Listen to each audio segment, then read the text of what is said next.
Gentleman. Mr Ian Austin. Thank you, Mr Speaker. And the part of this motion that I want to speak about is about politicians upholding the rule of law. And I have to say right at the outset that I think it's absolutely incredible to hear the Leader of the Opposition lecturing anybody else about observing the rule of law. And, Mr Speaker, they've already started moaning, but they ought to listen. They ought to listen. They ought to listen. They're going to have to get used to it, because the points I'm going to raise, in this debate are the questions they're going to have to answer in an election campaign, and they're going to have to explain to their voters and their constituents and the people of this country why they think someone with an appalling record like the Leader of the Opposition is fit, not just, well, the honourable lady behind me asked why I don't go and sit somewhere else. I'm sitting here, I'm standing here, well, I'll explain why. You don't have the permission. Well, I'll explain why. I'm standing here because I was elected, because I think... Order and main. We are having incredible difficulty hearing the honourable gentleman, who is making a very powerful speak, because he's being barracked.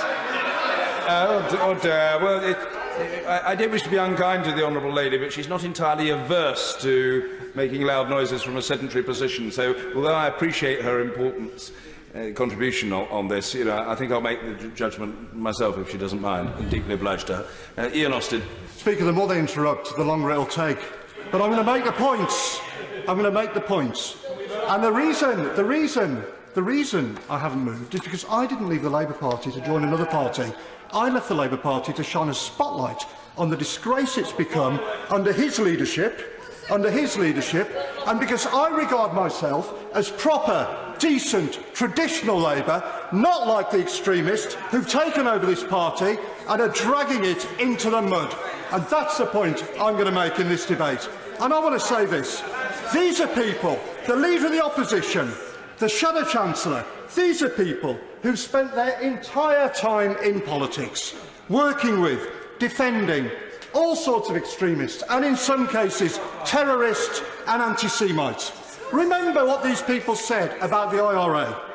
It might be ancient history to the Labour Party's new young recruits, but many people will never forget how they supported terrorists responsible for horrific carnage in a brutal civil war that saw people blown up in pubs, hotels and shopping centres.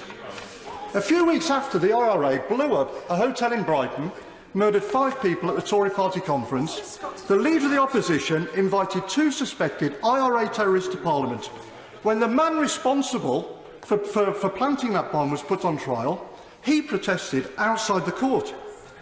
The Shadow Chancellor said that, quote, those people involved in the arms struggle, people he said had used, quote, bombs and bullets, should be honoured. And they have the brass neck to lecture anybody about the rule of law. What a disgrace. Let me tell you this. Point of order, Graham Davis.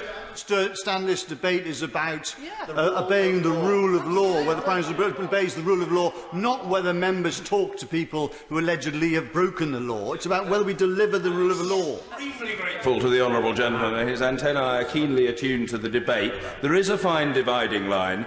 The honourable gentleman is dilating on the broad theme of disregard bordering upon contempt for the law. If I think he has elided into a wholly different subject, then I will always profit by the honourable gentleman's counsels. But for now, he's all right. Just. But I do warn the honourable gentleman that I hope his speech tonight, given that many other people wish to contribute, is not going to be as long as the speeches he used to deliver at the Students' Union at the University of Essex 36 years ago, when we jousted together. It needs to be shorter. Mr Ian Austin. Well, Mr Speaker, my speeches then were a lot shorter than yours. Well, that may be, but what I would say to the honourable gentleman is that by common consent mine were considerably better. Mr Ian Austin. Well, I'm not going to argue that point, Mr Speaker. But look, this is a debate about whether politicians can be trusted to obey the rule of law, and there's not a single Labour figure in the past, not a single one, who would have backed violent street protest, as the Shadow Chancellor did, when he called for, quote, insurrection to bring down the government, or praised rioters who he said had kicked the SHIT out of the Conservative Party's offices, or talked, well, she might not want to hear it, but I tell you this. Well, I'm not going over. Well, I've explained why I'm not going over there. But I'll tell you this. I'm here because because voters in Dudley North sent me here to represent them. And my views and the things I stand up for, decency in politics, the rule of law, none of these things have changed, and everybody in Dudley knew exactly what I thought of these people at the last election. And I'll tell you this, and I'll tell the honourable lady this, I'm going to make absolutely certain that she's going to have to answer to her voters for these points at the next election. All right? Well, we'll see. Now, you have to answer to yours. Yeah, don't worry about that. And no other senior figure in the Labour Party's history, would have joked about lynching a female member of Parliament. They don't believe in the rule of law abroad either, Mr. Speaker. They always back the wrong side, whether it's the IRA or Hamas and Hezbollah, who they describe as friends. No previous Labour leader would have supported brutal totalitarian dictatorships like the ones in Cuba or Venezuela that have absolutely no regard whatsoever for the rule of law, and no previous Labour leadership would have allowed a party with a proud history of fighting racial prejudice to have been poisoned by racism, which is what's happened under these people. Racism against Jewish people, to the extent that members have been arrested on suspicion of racial hatred, that the party itself has become the first in history to be investigated under equalities laws by the Equalities and Human Rights Commission. These people and the people around them are a million miles away from the traditional, mainstream, decent politics of the Labour Party. They have poisoned what was once a great party with extremism. They cannot be trusted with the institutions that underpin our democracy. They are completely unfit to lead the Labour Party, let alone our country. Geraint Davis. Geraint.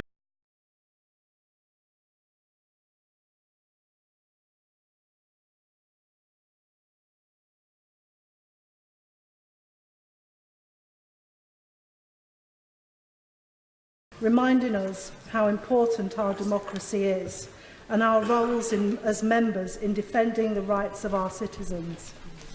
Honourable members will know the circumstances of my own election, but I want to place on record that my predecessor, Fiona Onasanya, made a great difference to the lives of many of my constituents through her hard work.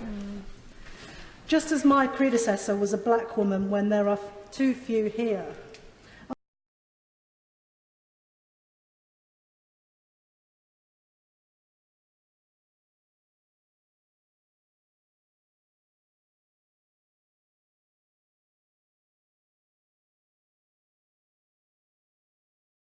facing our country, and because his leadership has led to the party of anti-racism and equality becoming the party of institutionalised anti-Semitism. So much so, Mr. Speaker, that a majority of Jews in this country feel they would not be safe in the event of him becoming Prime Minister. Mr. Speaker, this House cannot stand up for the public interest or break its stalemate for over 3 years. Therefore, the national interest demands a general election. Then maybe, Mr. Speaker, a new House will be able to show the leadership that this country needs and it deserves. To begin the process of rebuilding trust in this place and healing the scars of division in our society. And I hear some of my honourable friends saying, what about a by-election? Because that's what the momentum types in my constituency keep saying. I'm running away from the electorate by not having a by-election now I'm an independent. I'm voting for a general election tonight. I'm willing to face the people in my constituency, unlike too many of the people on these wretched.